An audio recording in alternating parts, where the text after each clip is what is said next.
This is the last Winky Wednesday before Super Bowl 58. We're going to get the Winkstradamus predictions. What are the must-see matchups? The deciding factors for Super Bowl 58. And is the NFL script, are the writers favoring the Kansas City Chiefs in this one? All that and more coming up on today's Locked On 49ers. You are Locked On 49ers, your daily San Francisco 49ers podcast, part of the Locked On Podcast Network, your team every day.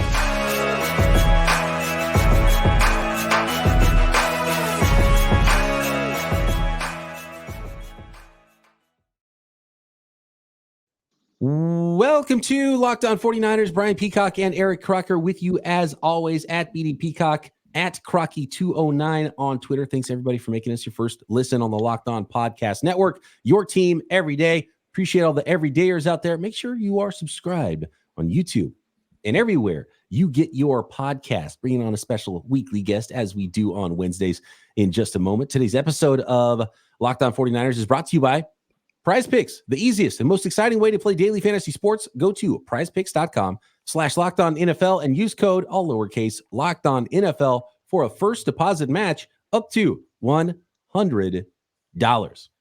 And now let's bring on today's guest. Nicholas Winkler, come on down. Can't believe it. Wink, what's happening? So the Can't believe it. The can't believe it clip comes from you doing TV. Action News 8 Sports with Nick Winkler. And in that clip, can't believe it. It's almost here. You're talking about the Super Bowl in that clip. And we are there now. Can't believe it. Super Bowl 58 is almost here. 49ers, Chiefs. I was going to ask you, what's your pumped up level? We were talking about hardness levels before about the turf at UNLV. What is your excitement level though? That's the level we're talking about today for Super Bowl 58. Wink. You're muted.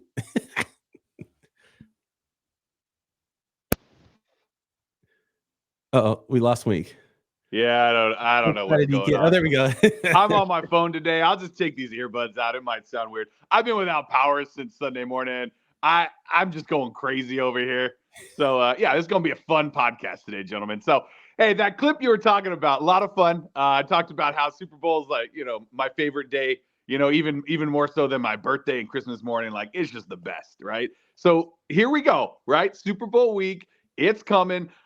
Hopefully my power's back up by then, because I don't know what I would do if I didn't have my power come Sunday. They told me it should be up by Wednesday night. So if not, I'm not going to get to do what I want to do, which is hang out in my own house and just walk around, pace the house, just be by myself. I don't like at a Super Bowl party. It's fun, right? You get to entertain, you get to have fun with people, socialize, watch the game, watch the commercials, talk about them, laugh this.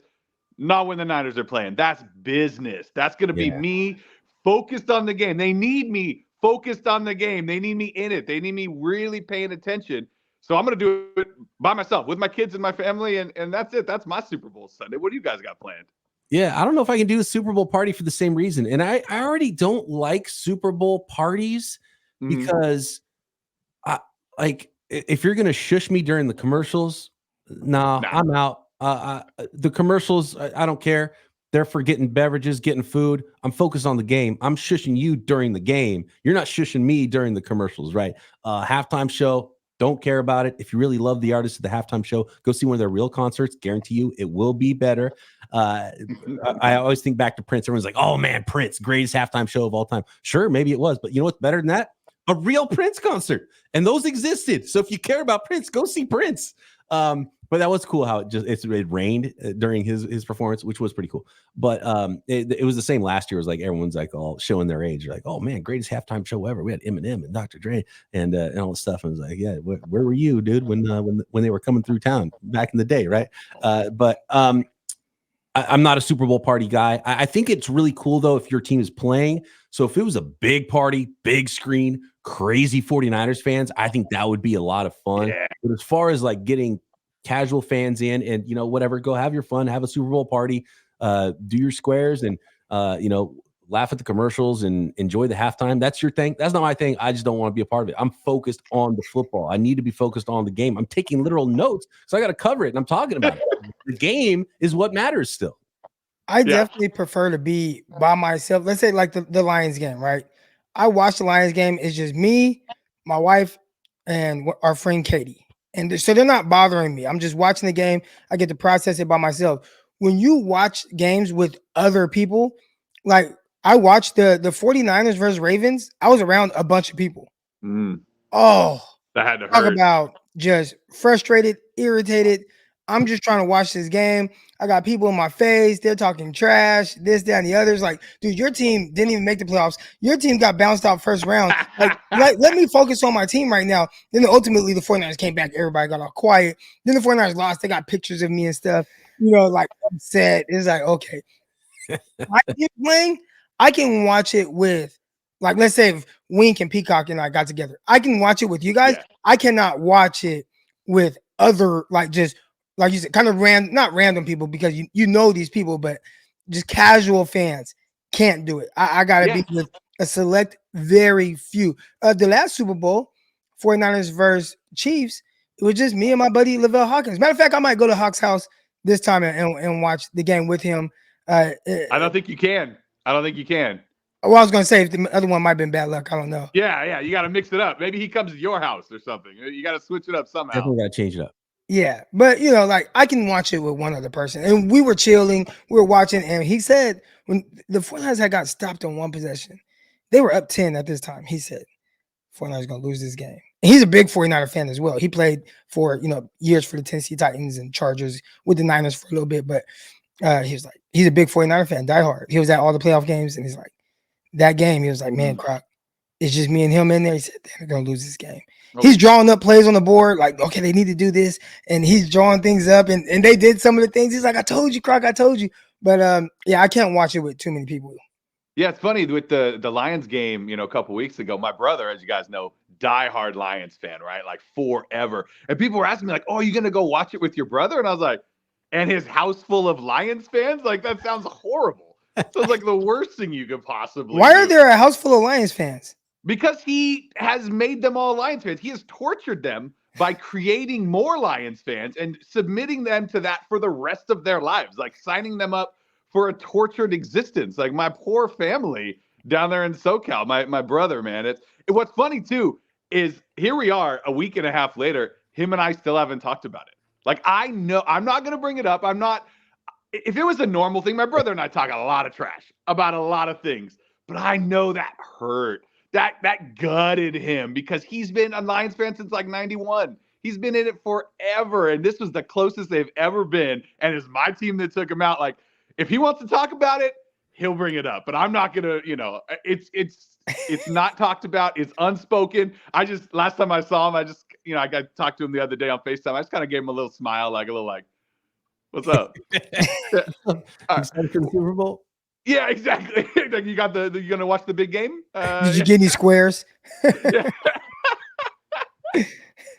I don't want to rub it in. Yeah, not this one. This one hurts. I can tell.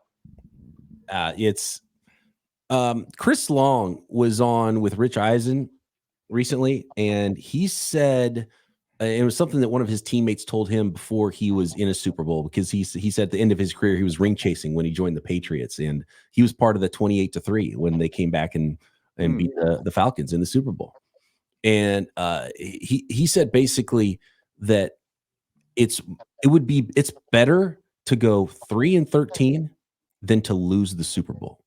It's like losing the Super Bowl for the players is worse and hurts more than winning it feels great almost. And it's not even worth getting there if you're going to lose. That's how bad it feels to lose the Super Bowl. Like it ruins your life almost. And then if you win the Super Bowl, that changes your life in the other direction and makes your life. You are now Super Bowl champion, Chris Long, right? And so I thought that was pretty interesting to hear the inside of what it's like for a player to go through a game this big. Well, think about it from a fan's perspective, right? We're all watching this game and you hope the 49ers win. You lose this game, and we've been on the wrong end of it twice over the last 10 years now. It's like, okay, well, where do you go from here? Yeah. If you're a 3-13 team, you can only get better. If you're a 9-8 team and you lose in the first round to the 49ers, right, your Green Bay Packers, you're just expecting, okay, let's keep this going, get a little bit better, win some of these other games. Like, we're cooking, got a young quarterback, let's go, right? Hopefully he continues to grow.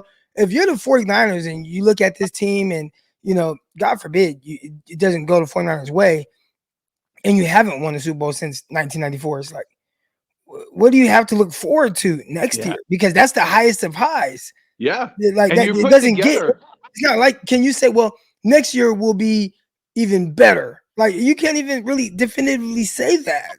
No, I mean, what the Niners have done over the last 4 years is incredible, right? I mean, what the Chiefs have done over the last 6 years is incredible. That kind of stuff doesn't happen that often. So when you get this opportunity to get there and win the game and then you don't, like what happened 4 years ago, that was just so deflating. Just like, oh, okay. I mean, I don't know if we could do much better than that, guys. Was that it? Was that our shot? But here are the Niners back at it again. But you hope that this time you pull it out, because I kind of agree. Like, my brother brought it up. He's like, oh, I don't even know what it's like to lose a Super Bowl. I'm like, you don't want to know. It's horrible. It sucks so bad. Multiply the division round feeling or the NFC Championship feeling by 10. That's what it's like. Yeah, and the last two, we that's what we've dealt with. I mean, a lot of these 49er fans today don't know what it's like to win a Super Bowl. They weren't old enough in 94 to appreciate what happened back then, right? So all they know is 2 Super Bowl losses. So I hope they win it just for those fans, just so they can experience what we got to experience when we were younger. All right, more on this game, more on a really interesting concept that I want to bring up to you guys about Kyle Shanahan and sort of legacy stuff, since we're talking about winning, losing Super Bowls and what that means big picture, and some of the best matchups in Super Bowl 58. Plus, Wink's been on a streak this year. Wink's predictions for Super Bowl 58 next. Today's episode of Locked On 49ers is brought to you by DoorDash. Did the game go to timeout? It's time to order in with DoorDash. Is it halftime? That's ordering time. 2-minute warning, you got it. That's your cue to order in, and especially when you're getting ready for a big game like that, the one that's coming up this weekend, right? You've got to have your football watch party favorites ready to go and on point, whether it's from a restaurant. You can order retail, groceries. Maybe you're grilling in the backyard. You realize, man, got the burgers on, but I forgot the buns. You need wings. You need drinks. You need soda. Whatever it is you need, DoorDash can get it to your door for those big game watch parties. And a special offer for our listeners: get 50% off up to $10 value when you spend $15 or more on your first order when you download the DoorDash app and enter code LOCKED23. Subject to change, terms apply. Don't forget to use code LOCKED23 for 50% off up to $10 value on your first order when you download the DoorDash app and spend $15 or more. Today's episode is also brought to you by Prize Picks, the most exciting way to play daily fantasy sports, and it'll be fun Sunday playing DFS with all of your favorite players for those 49ers fans in the game. And it's just you against the numbers at Prize Picks. You pick more or less than on 2 to 6 player stat projections and watch the winnings roll in. We're talking about winning 100 times your money in the big game this weekend with Prize Picks. So extra winnings now. Turn $10 into $1,000 at Prize Picks. The big game is right around the corner, so Prize Picks is the easiest way to get in and turn all of that money into bigger money. And with as little as 4 correct picks, you can turn $10 into $1,000. And all you got to do is go to prizepicks.com/LockedOnNFL and use code LockedOnNFL for a first deposit match up to $100. And don't forget, if Patrick Mahomes throws more than 1 yard in the big game, you win on Prize Picks. So that's an easy one. I think the Niners might be big on defense. Patrick might get 1. He might get that 1 yard for you on Prize Picks on that special. So again, prizepicks.com/LockedOnNFL, first deposit match up to $100.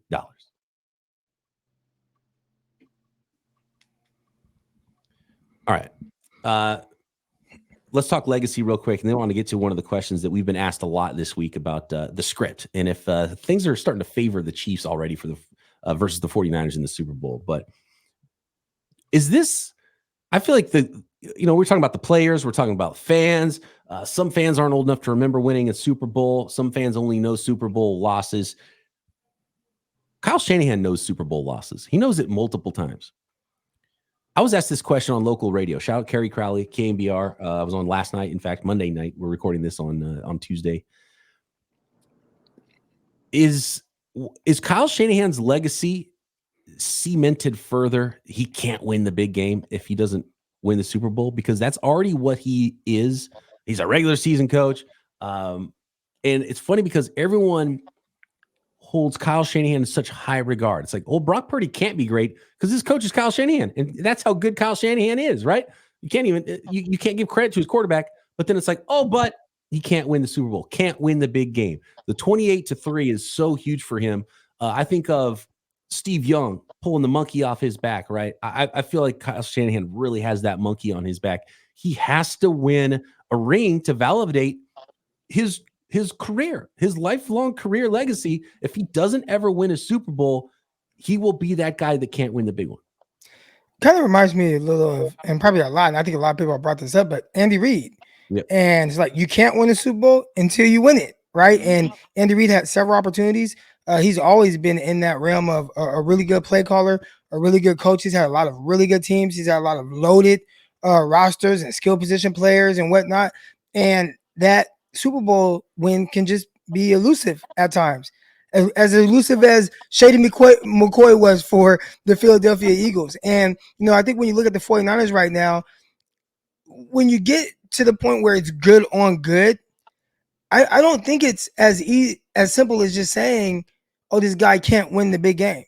Because I think it took a lot of big games to get to this point, right? Like every year, if you go to 4 straight or 3 out of 4 or 4 out of 5, conference championship games and multiple Super Bowls, you won a lot of big games along the way to get you to the biggest game, right? And I think all it is a play or so going your way. So is it a guy that can't do it, or is it a guy that has had some things be a little bit unfortunate for him? Is it his fault that, oh man, I dialed this up and it's wide open, and oh man, Chris Jones makes a play and bats down a couple of passes? Or, oh man, we have this dialed up and you have Emmanuel Sanders running wide open downfield and the ball was overthrown. I don't think, that because those plays didn't go the 49ers way, the execution wasn't 100% on point what it needed to be, that this is a guy that cannot win the big game. I think it's just been elusive, and it's just a matter of time before he actually comes through. He's just going to need some balls to bounce his way. Yeah, I think it's to the situation now where, again, shout out local radio. I was on with CK in the Central Valley. He asked me who's under the most pressure in this game, and it's Kyle Shanahan. It really is, because when you get labeled, with you can't win the big one, it doesn't go away until you label until you win the big one. It's like Peyton Manning for a long time. It's like, is he ever going to win one? Is he ever going to? John Elway, one of the great quarterbacks of all time, went to a bunch, lost them, right? And then he won 2 right before he left. And nobody really is like, oh, he can't do it, because he did it, right? You can't do it until you do it. And for Kyle, there's definitely a monkey on his back. It's there.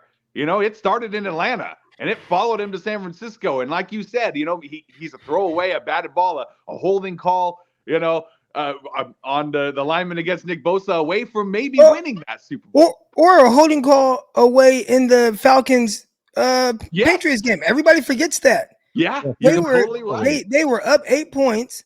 They completed a pass to Mohamed Sanu that put them in a great situation, and they called holding and they brought it back. Mm-hmm. And people forget, like, just that play, that moment, that holding call in that situation has completely changed the narrative from that game and how people view Kyle Shanahan. Yeah, you're exactly right. And it's pressure, right? I mean, the pressure's on everybody. It's Super Bowl, everybody. But when you're in this situation again, and it's looming down on you, you just hope that Kyle overcomes it, right? That he doesn't let it eat him up. It doesn't make him make a bad call. He's still going to stick to his game plan, do the things that have got the 49ers into this situation year in and year out. You said it, Crockett's 4 out of 5, like in the championship? Like, that's crazy. Teams don't do that unless you have a great leader. Kyle is a great leader. He just needs to take that one more step, maybe get that one lucky bounce to go his way, and the narrative is going to be completely different. Yeah, I don't think this has anything to do with his ability to not be able to win. Correct. Like, that's not what's going on. It's just how close it is in the game, the biggest game, when the 2 best teams are playing. And Andy Reid, for a long time, again, I mean, he could not win it, but it's like, could he not win it? Or, does he just need this one play to go his way? One play. And that changes everything.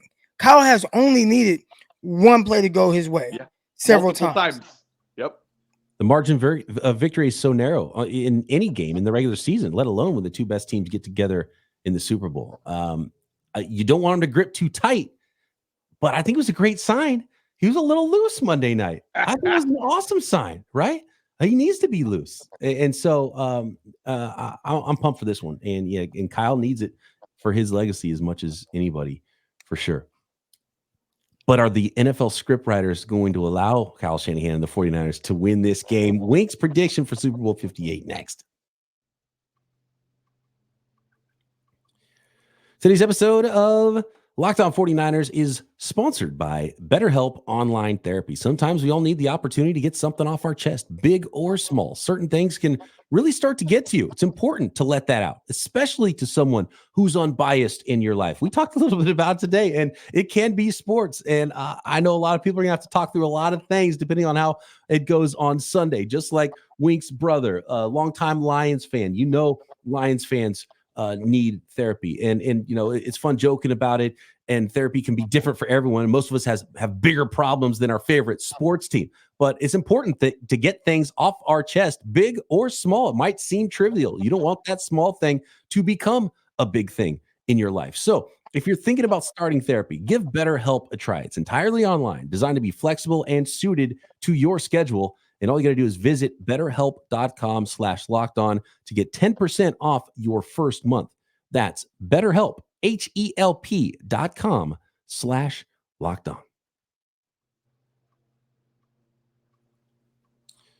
Fellas, we've been asked this quite a few times this week, and it really came up big when the whole turf fiasco happened at UNLV. Oh, the grass is too squishy. The 49ers can't practice in the facility. The Chiefs get the facility. The 49ers are stuck practicing at UNLV in this new sod turf that was put down, and they don't like it, and it's too squishy.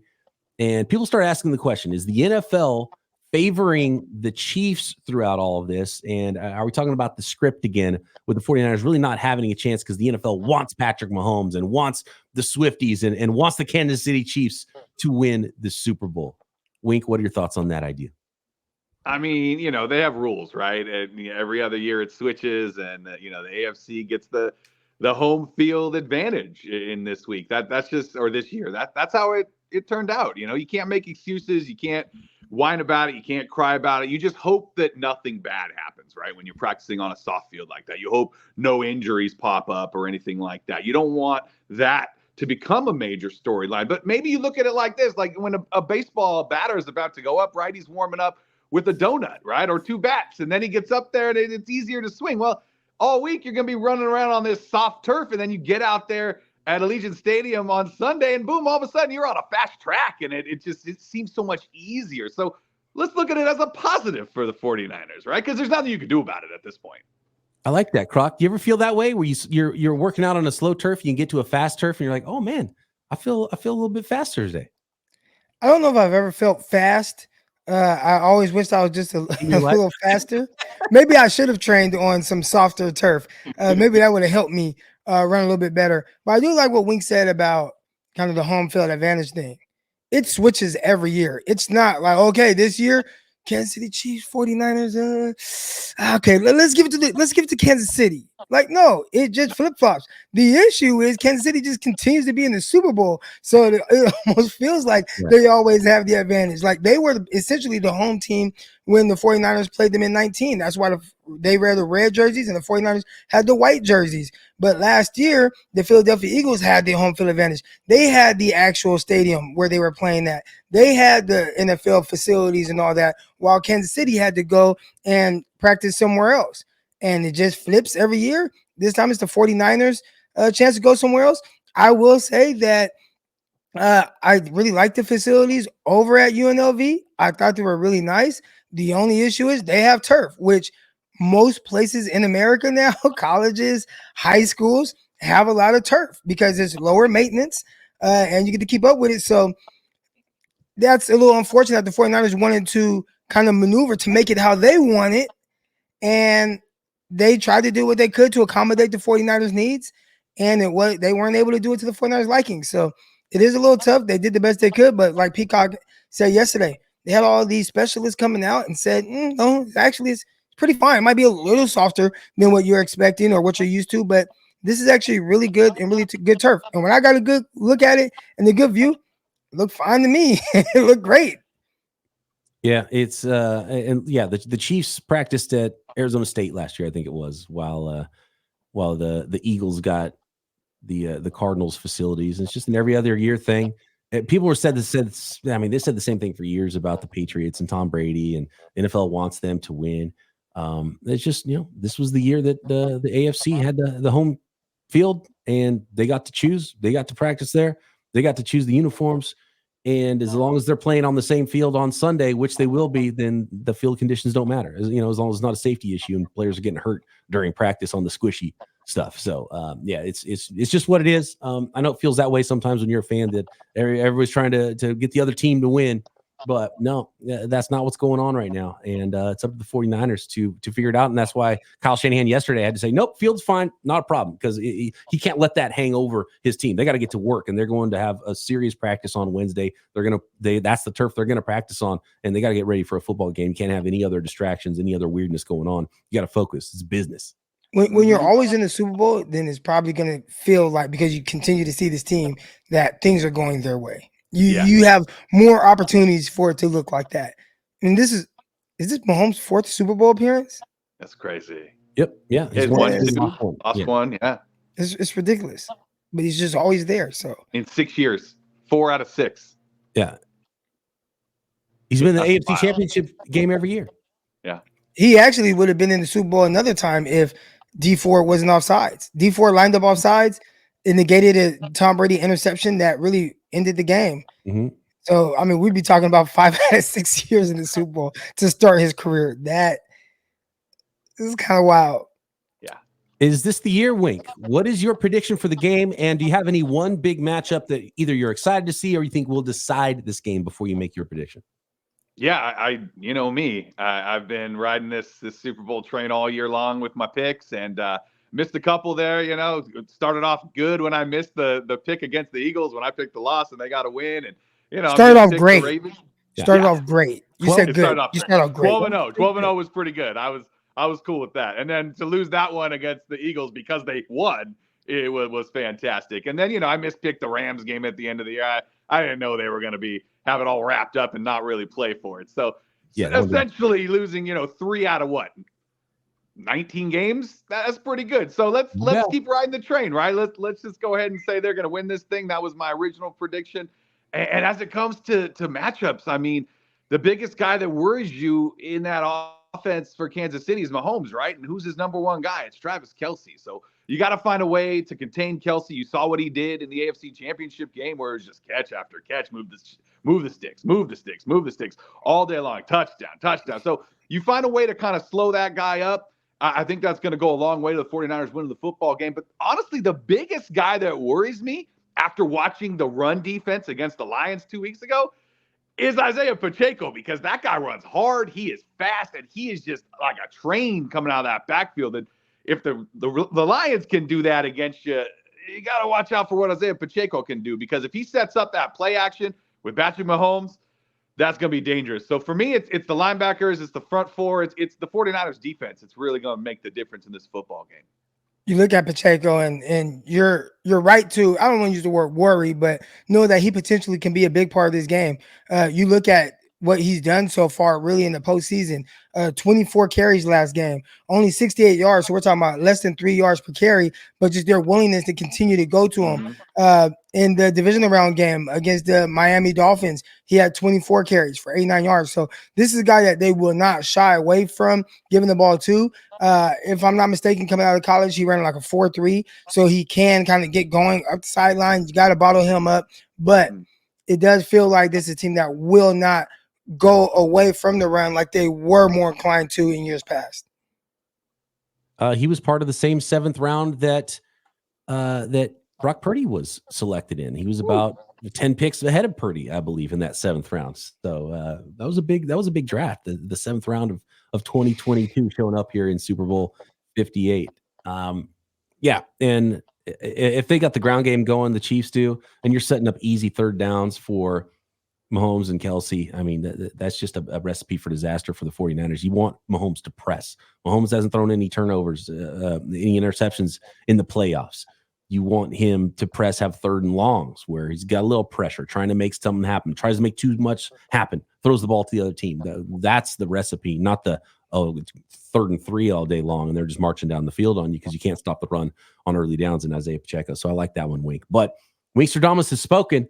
49ers victorious over the Kansas City Chiefs in Super Bowl 58. I can't wait to talk to you, and hope that prediction comes true, Wink. And we'll talk to you next Wednesday about everything we saw on Super Bowl Sunday. Appreciate all the everydayers out there. Make sure you subscribe on YouTube and everywhere you get your podcasts. Crossover time.